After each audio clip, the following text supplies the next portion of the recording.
A eleição mais acirrada dos últimos tempos nos Estados Unidos chega à reta final. O republicano Donald Trump e a democrata Kamala Harris estão tecnicamente empatados e disputam voto a voto a preferência do eleitorado, principalmente nos estados pêndulos. Eles são chamados de pêndulo porque, historicamente, não tem uma posição ideológica definida, podendo pender tanto para os democratas quanto para os republicanos. Numa eleição tão disputada, onde o voto não é obrigatório, são esses estados que devem definir o novo ocupante da Casa Branca. Nessa reta final, o Trump tem apelado para todo tipo de recurso, inclusive aqueles que não são éticos e nem legais. O bilionário Elon Musk, dono da Rede X e da Starlink, por exemplo, anunciou que vai sortear $1 milhão por dia, até o dia da eleição, para os eleitores que se cadastrarem nos estados pêndulos para votar no ex-presidente. E a ação tem sido denunciada como abuso de poder político. Ex-aliados do Trump levantaram voz também para alertar sobre a forma ditatorial como ele conduz a política. Terça-feira, 29 de outubro de 2024.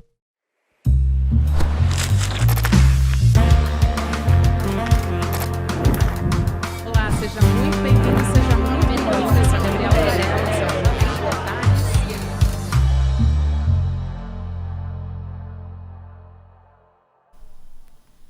Olá, seja muito bem-vindo, seja muito bem-vinda. Eu sou a Gabriela Varela e esse é o Videocast em Detalhes. E aqui, sempre com um convidado, uma convidada, a gente analisa uma temática, uma notícia importante do momento. Nesse caso, um cenário muito importante nas eleições americanas. Eu vou conversar com a jornalista, escritora, companheira aqui do CL também, nossa colunista Adriana Carranca. Adriana, seja muito bem-vinda. Prazer te receber pela primeira vez. Muito obrigada, Gabriela. Muito obrigada. Bom, para começo de conversa, a gente estava até falando aqui nos bastidores, antes de começar, né, um episódio, sobre como tá tudo indefinido, totalmente, né? O cenário das pesquisas eleitorais mostrando, assim, um equilíbrio muito grande. A Reuters e Ipsos mostrando a Kamala Harris à frente com 3 pontos percentuais, aí depois sai New York Times, Siena, empatadíssimos, assim, Kamala e Trump. E a gente sabe também que mesmo com essa vantagem, vamos dizer assim, da Kamala normalmente aparecendo, né, com uma certa vantagem, não significa vencer eleições nos Estados Unidos, né, porque ela ainda poderia perder no colégio eleitoral, como aconteceu, por exemplo, com a Hillary Clinton. Então, sim. Eu queria te pedir primeiro para explicar esse cenário. Esse empate é algo muito raro, né, que a gente está acompanhando. Na verdade, é um pouco parecido o cenário com 2016, né? A gente acreditava, tinha uma ideia de que o Partido Democrata estava um pouquinho na frente, mas dessa vez é realmente assustador. Na verdade, o clima aqui em Nova York, o clima entre as pessoas mais progressistas é de realmente desespero. E tem várias questões, né? O que você falou. Primeiro, as pesquisas que mostram um empate realmente, porque você tem a margem de erro, você tem que considerar a questão do colégio eleitoral. Então, para quem não entende como funciona o colégio eleitoral, dependendo do tamanho do estado, é assegurado àquele estado um número de assentos, de colegiados, né? de votos. Então, por exemplo, se aquele estado tem, geralmente esse número, esse número ele é relativo ao tamanho da população, né? Então, se você tem uma população de, sei lá, 3 milhões em um estado, ainda assim, não vão contar esses 3 milhões de votos, vão contar o número do colégio eleitoral, né, de votos do colégio eleitoral. E aí, dependendo do estado, você tem diferença no número, embora esse número, como eu disse, seja equivalente mais ou menos ao tamanho da população, ele acaba também, muitas vezes, dando algumas certas distorções, né? Então, você tem isso, você tem a questão, tem algumas questões que são, por exemplo, os grupos que tradicionalmente são democratas, latinos, a população afro-americana, essa população, entre as mulheres, quer dizer, embora a população afro-americana continue largamente votando para o Partido Democrata, você tem uma preocupação com relação aos homens negros. Os homens negros foram muito impactados com a questão da Covid, foi a população que mais perdeu emprego, foi a população que mais teve baixa de salários, então ali é uma preocupação realmente econômica. Entre os latinos, a gente tem um outro fenômeno, que é a igreja evangélica, né? Porque você tem uma explosão da igreja evangélica, que é mais conservadora, né, que é tradicional, que também elegeu o presidente Jair Bolsonaro no Brasil, e que ela explodiu em toda a América Latina e ela se reflete também na população latino-americana aqui, né, nos Estados Unidos. Você vê, por exemplo, se você pega as pesquisas do voto entre latinos, as manchetes têm dito muito aqui, os latinos estão votando em Trump. Não, se você separa latinos em geral e evangélicos latinos, né, você percebe que esse desbalanço está sendo por conta dos evangélicos dentro da população latina que estão votando para Donald Trump. Porque eles são geralmente pessoas da segunda geração de imigrantes, eles não sofreram o que os pais sofreram nos seus países de origem, né? Eles estão mais integrados, ou eles vieram muito pequenos para os Estados Unidos, ou eles nasceram aqui, então eles estão bastante integrados com a sociedade americana, eles se acham, né, mais próximos dos americanos do que dos latino-americanos, e eles acabam tendo uma grande influência da igreja evangélica. E isso preocupa, porque nessa disputa tão acirrada, os dois candidatos precisam de cada voto, né? Então assusta o fato de grupos tradicionalmente democratas estarem migrando para Donald Trump. Quando você olha, né, Adriana, alguns pontos dessas pesquisas, é interessante de trazer, por exemplo, na Reuters, chama atenção como o Trump se sobressai nas questões econômicas, achei interessante você trazer aqui, economia dando vantagem a Trump, e um ponto que eu achei muito curioso, vamos dizer assim, além da economia, a migração, porque isso acho que deve ter chamado assim fortemente a atenção da campanha do Donald Trump, que a migração, ele se sobressai, e além de se sobressair na pesquisa eleitoral, ainda é uma prioridade, segundo o eleitorado, tem que ser prioridade dos primeiros 100 dias de campanha. Então, assim, eu acho que isso é fundamental de ser colocado em pauta, né? E como revela uma tendência ao conservadorismo, não é nem conservadorismo, né? O discurso de Trump é completamente violento a respeito dos migrantes.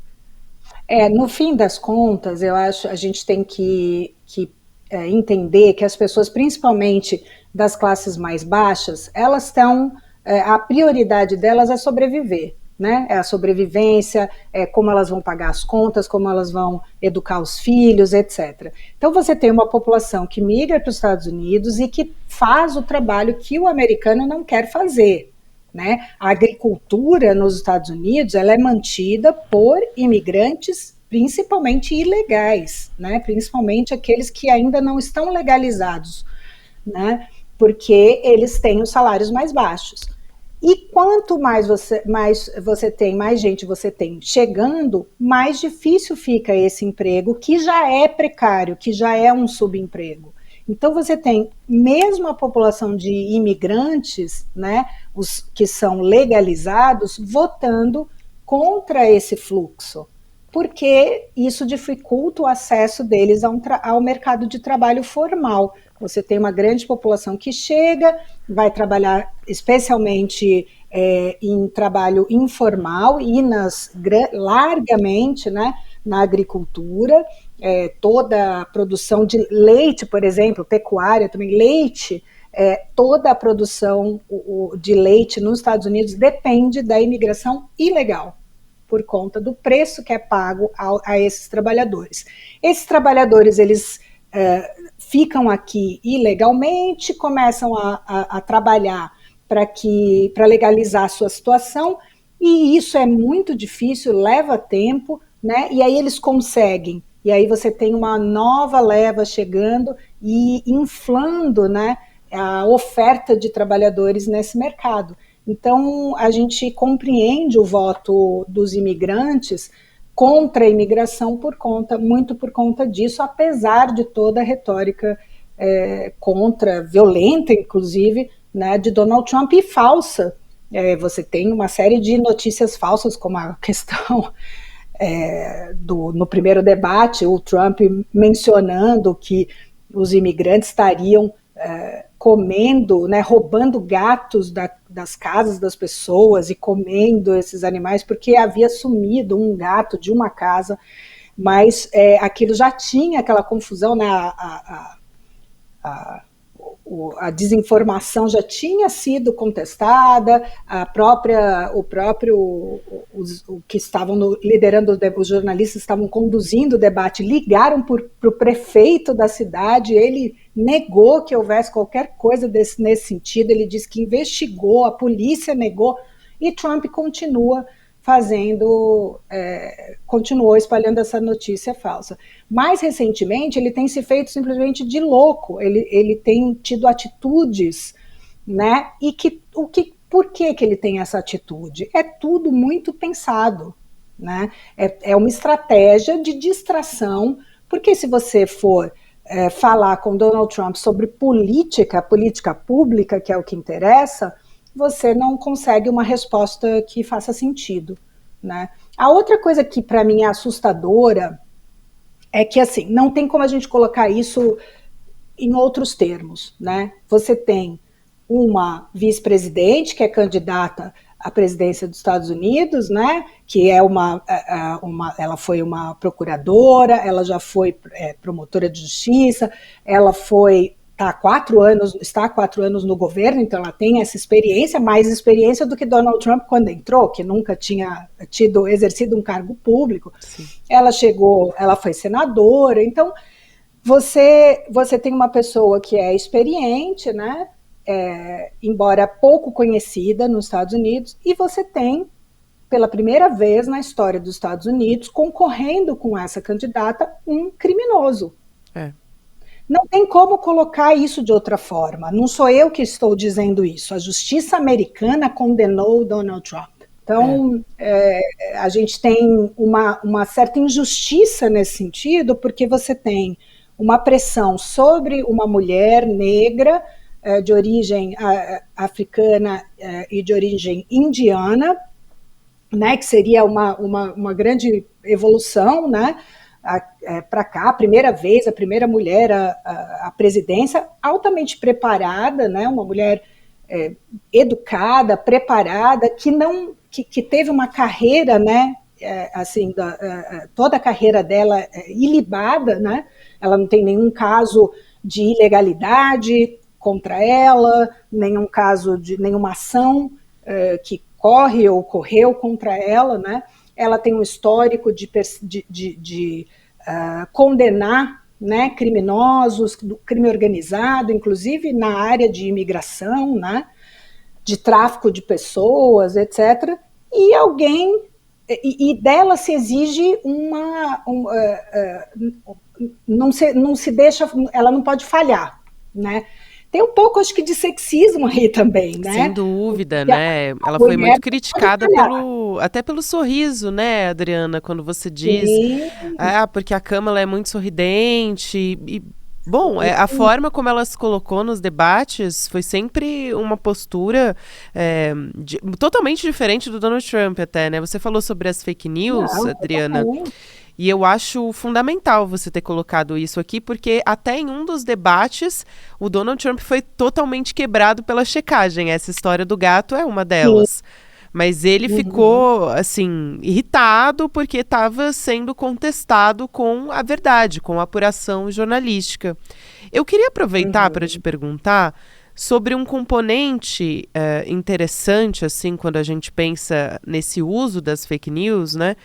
tem o uso do X, por exemplo, que é uma plataforma muito utilizada pela extrema-direita, e o Elon Musk, que é o dono do X, o bilionário Elon Musk, ele está abertamente apoiando Donald Trump financeiramente. Agora, mais recentemente, teve um anúncio de que ele doou mais, né, para a campanha do Trump. 44 milhões de dólares. Antes, ele já tinha doado 75 milhões ali entre julho e setembro. Então, além de prometer lealdade total ao Donald Trump. Então, as motivações do Musk, né, que está assim, à frente dessa plataforma aqui, não faz nenhum tipo de... não tem nenhum tipo de cuidado como existia no antigo Twitter com checagem de informação em período eleitoral, muito pelo contrário. Qual é o peso que isso tem também quando a gente está falando de notícias falsas? Acabou, né? Assim, em termos de moralidade, acabou. É uma situação, como eu disse, é uma situação que é assustadora realmente. Você pensar na maior democracia do mundo, em tese, né? Você ter esse tipo de empresariado colocando milhões, né? E podendo realmente influenciar essas eleições em favor de um homem que foi condenado pela justiça, né? E as pessoas estão votando nele pela segunda vez, quer dizer, ele já foi presidente, é uma realidade observável. Nós já temos a experiência dos 4 anos de presidência de Donald Trump, durante a pandemia, completamente caótica, né? As pessoas talvez tenham se esquecido, mas havia aqui em Nova York caminhões de corpos sendo levados, né? Milhares de pessoas, né, foram mortas, desproporcional, tanto como no Brasil. O número de mortos durante a pandemia da Covid foi desproporcional tanto nos Estados Unidos quanto no Brasil em relação à população, ou seja, isso evidencia que não houve realmente medidas medidas concretas para se combater a epidemia. Trump falava o tempo todo contra a vacina e, no entanto, enviou vacina para aliados fora dos Estados Unidos, né? Isso está comprovado. Então, é uma situação realmente sem precedentes, né? O que está acontecendo. E eu acho que como a gente brinca, a gente fala, né? Você precisa de várias coisas erradas para acontecer, né, para configurar uma grande tragédia. E é isso, você tem a questão da influência da igreja, você tem a questão da imigração e da dificuldade de acesso ao mercado de trabalho dos imigrantes, você tem uma outra coisa que eu não mencionei aqui, a guerra em Gaza, né? Você tem uma grande parte também de um grupo tradicionalmente democrata, né, que se recusa, não vai votar em Donald Trump, mas se recusa a votar em Kamala Harris, porque a administração Biden continuou armando, né, Israel, enviando armas a Israel, apesar dos claros crimes de guerra que aconteceram e continuam acontecendo na faixa de Gaza e no Líbano. E, de novo, não sou eu que estou falando em crime de guerra, né? Você leia as leis humanitárias internacionais e elas vão te dizer por que Israel comete crimes de guerra em Gaza e no Líbano, né? A proteção de civis, ela não é independente da resposta, embora um Estado tenha o direito de resposta, o direito de defesa e o direito de resposta a uma agressão, esse direito ele não permite que os civis sejam atingidos, né? E é difícil a gente acreditar que mais de 40 mil civis mortos ou seriam todos do Hezbollah ou foi por engano, né? O pior exército do mundo para errar tanto, né? Sim. E matar 40 mil pessoas inocentes. Então é difícil você cair nessa explicação. E isso tem afetado muito a campanha de Kamala Harris, porque você tem uma população principalmente jovem, a gente viu os protestos, né, nas universidades, e que é em favor da suspensão do envio de armas a Israel, alguns até propondo boicotes, etc., e que realmente não estão dispostos a votar em Kamala Harris por conta disso, estão fazendo campanha contra Kamala Harris. Então, isso também é bastante preocupante. Acho que é uma série de condições realmente desfavoráveis, né, que talvez nos levem a uma nova administração Donald Trump. De novo, será a primeira vez na história dos Estados Unidos que um condenado criminalmente terá acesso à bomba atômica. Eu até comentei aqui do Elon Musk, né, Adriana? Tem mais um fator que eu me lembrei, que também é gravíssimo, relacionado ao Elon Musk, porque ele apareceu prometendo que ia sortear, assim, valores milionários para republicanos. Sim, E isso sim, também verdade. induz ao voto no Donald Trump. E o Donald Trump, de lá para cá, ele também adotou, assim, não sei como é que você avalia isso, Adriana, até falou aqui muito das fake news, mas uma mudança do marketing político também, no sentido de que virou um populismo completamente aberto, né? E, assim, rasteiro, também xingando a Kamala Harris, algo assim que talvez seja até inédito, né? Dizendo que ela é uma vice, que ela tem, né? A Kamala Harris foi uma vice-presidente de merda, ele usou esse termo. Enfim, diversos posicionamentos também, a gente falou aqui da migração, aparecendo, fritando batata no McDonald's, são vários, assim, é muito agressivo, né, o marketing político do Donald Trump também. E eu pergunto se isso convence os eleitores indecisos, né, não só os indecisos, mas também talvez a abstenção é outro ponto importante ali nos Estados Unidos, né, Eu porque acho que é o não mais é importante. obrigatório. Exato. Como o voto não é obrigatório, na verdade, desde o início das campanhas, das duas campanhas, as pesquisas elas estão muito parecidas. Nunca houve um dos candidatos com uma vantagem muito grande sobre o outro. Então você mostra que o debate não mudou muita coisa, as campanhas, a entrada da Kamala, obviamente, né? Mas eu digo da entrada dela para frente, ela teve sempre mais ou menos com o mesmo nível de apoio, né, nas pesquisas. Foi subindo um pouquinho, mas porque ela era desconhecida, embora fosse vice-presidente, né? Isso é natural, a gente às vezes esquece mesmo, né? O vice-presidente geralmente fica numa sombra ali, né? E mais um momento que ela começou a ficar conhecida, ela passa a ter um nível de apoio que se manteve, né? Então, o que as duas campanhas fazem agora é estimular, é mobilizar, né?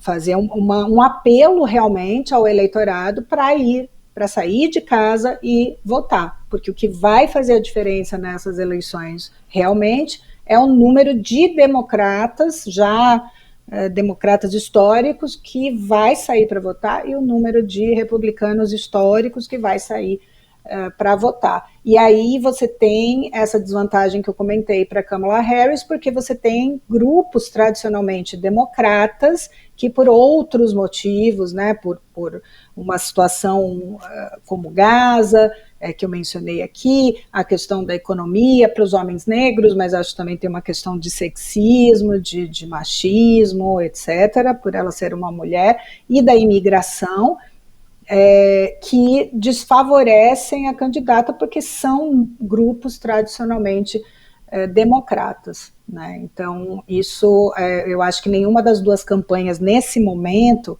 vai conseguir mudar a mentalidade de ninguém. O que pode acontecer é que essas pessoas tradicionalmente democratas, principalmente essas que estão, que se recusam, né, têm se recusado a apoiar os democratas por conta da guerra em Gaza, realmente percebam do risco, do perigo que Donald Trump representa realmente e decidam no dia da eleição sair para votar. Acho que é isso que realmente vai fazer a diferença, né? Nós estamos a poucos dias da eleição, então acho que nesse momento o que vai fazer a diferença é realmente isso, é o voto, a Adriana, abstenção.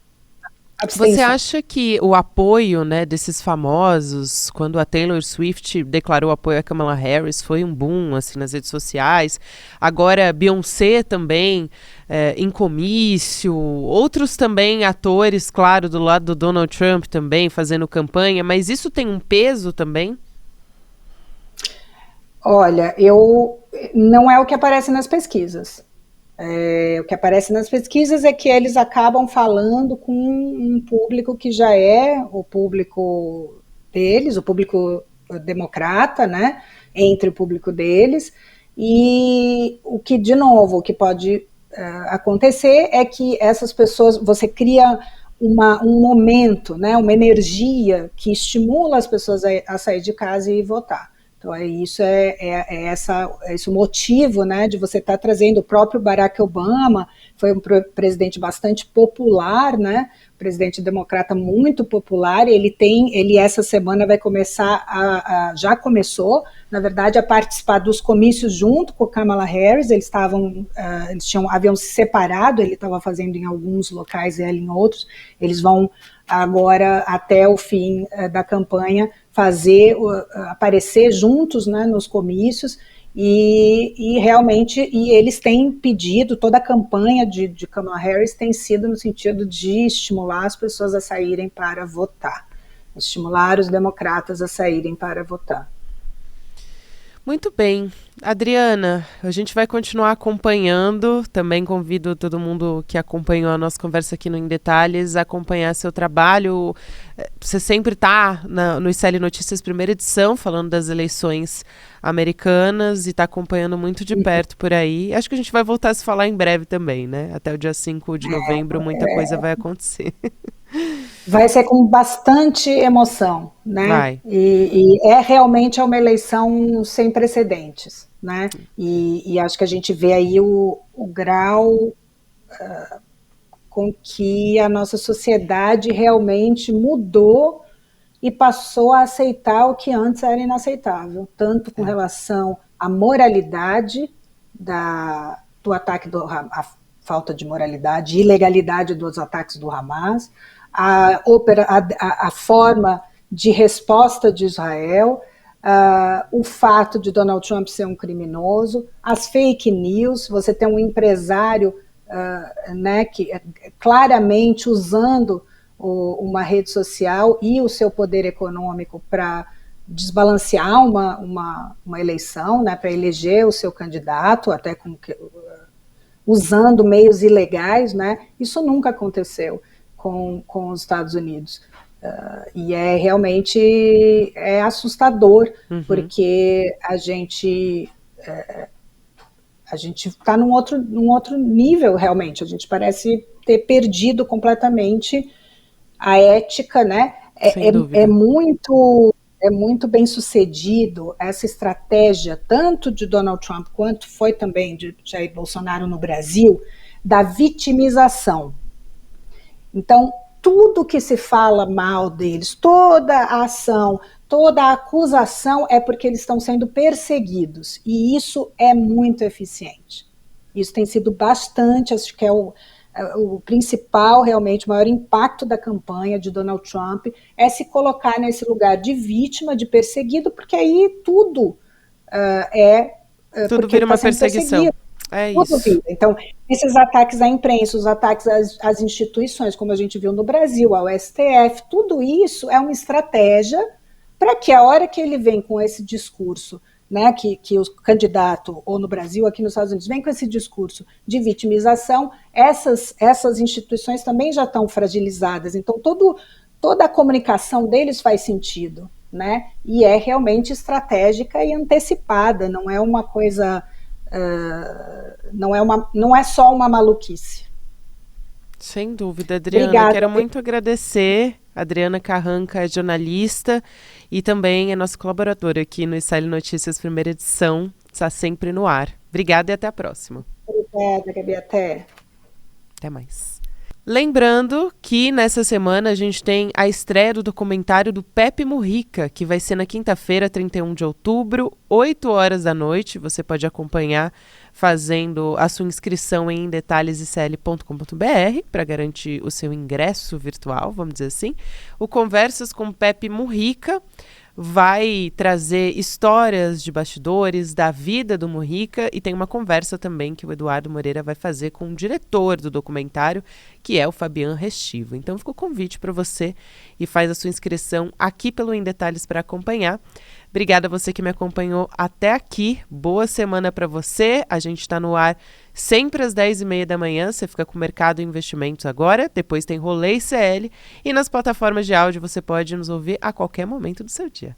Tchau, tchau. Até amanhã. Faltam só 2 dias para a estreia mundial do nosso documentário Conversas com Pepe Mujica. O filme que foi baseado nesse livro aqui do escritor Fabian Restivo, Conversas com Pepe Mujica. Livro que acaba de ser lançado. Dia 31 de outubro, daqui a 2 dias, às 8 horas da noite. Ninguém pode perder esse encontro.